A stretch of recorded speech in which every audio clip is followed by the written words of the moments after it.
Hey guys, welcome to the newest episode of Beveridge Bytes. Today I'm going to take a big bite out of a day that I can't stand. Now, geeks and Valentine's Day usually are two things that don't mix very well, and there's two main reasons for that. The first point is we're often very emotional and incredibly passionate, and we blow things up that we love.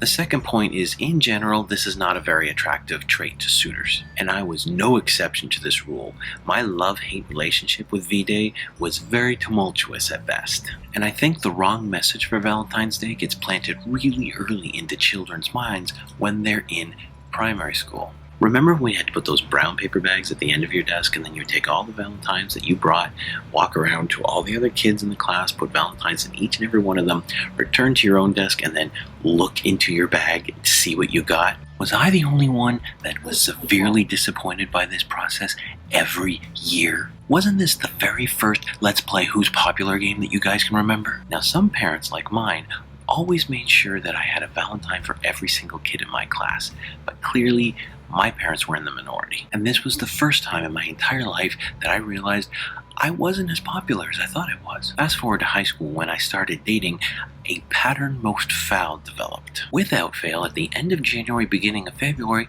I seemed to always be in the portion of a relationship which means it ended. Okay, they all ended around that time. I guess with Valentine's Day approaching, they all thought they could do better. But I had a karmic upswing always at the end of March, around my birthday, or early April. Timing of this was also a little suspect as, the birds started to sing, everything started to come alive, and they remembered about a month ago they were lonely on Valentine's Day and they wanted nothing more to do with that. And as a geek, guys, I was just so flooded with feels that I was just happy somebody threw me a bone. Seriously, guys, I didn't have my first Valentine until I was in my mid-20s. But with all things, confidence was my killer. You see, just before I started dating my first girlfriend, I sent out two of those, Valentinogram things that they sell to you, the student councils or whatnot, to raise funds for the student councils. But when it came to putting my name on these things, I completely wussed out. I ended up putting Secret Admirer.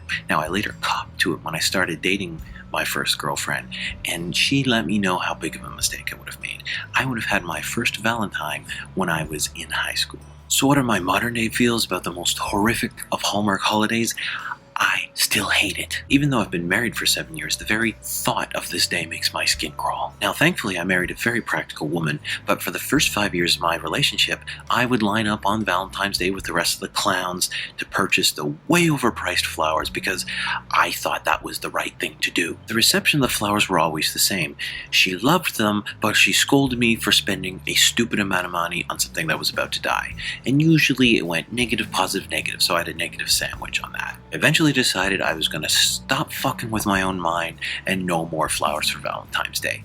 However, on her birthday, which for me is very luckily 2 weeks almost to the day before Valentine's Day, I always buy her flowers so that when Valentine's Day comes and maybe the synopsis are like, it would have been nice to have flowers, she remembers just throwing out her dead flowers a couple of days beforehand. My wife loves flowers. I end up getting them for her when they're half the price. Win, win, win. Take notes, ladies and gentlemen, I'm here all week. Unfortunately, there's a lot of really small retailers that need days like Valentine's Day and Christmas to stay afloat. Conversely, there's a bunch of really big box stores that are crushing the living souls out of the rest of us. Valentine's Day also sets the wrong message that as long as you care on one specific day, you cannot give a shit for the other 364 and everything will be okay. Seriously? In my whole life, February 14th has only one long-lasting memory, and this is no disrespect to my wife, but it was one of my best friends growing up's birthday. Mind you, there was that year where we got into 2 accidents 3 hours apart, and I was a passenger in both of them. Both the family cars written off. Okay, I'm back to fuck Valentine's Day. So to sum up, if you need one day a year to show the world that you are capable of love, you are really looking at Valentine's Day the wrong way. Be confident, be true to who you are, love who you love, and never be afraid to express it. Thanks for watching me, guys. Till next time, keep on streaming. Right now, Tiger Monkey is doing a live stream where he's watching The Crow, he's watching The Highlander, and he's eating pizza. He's dating himself. Love who you love.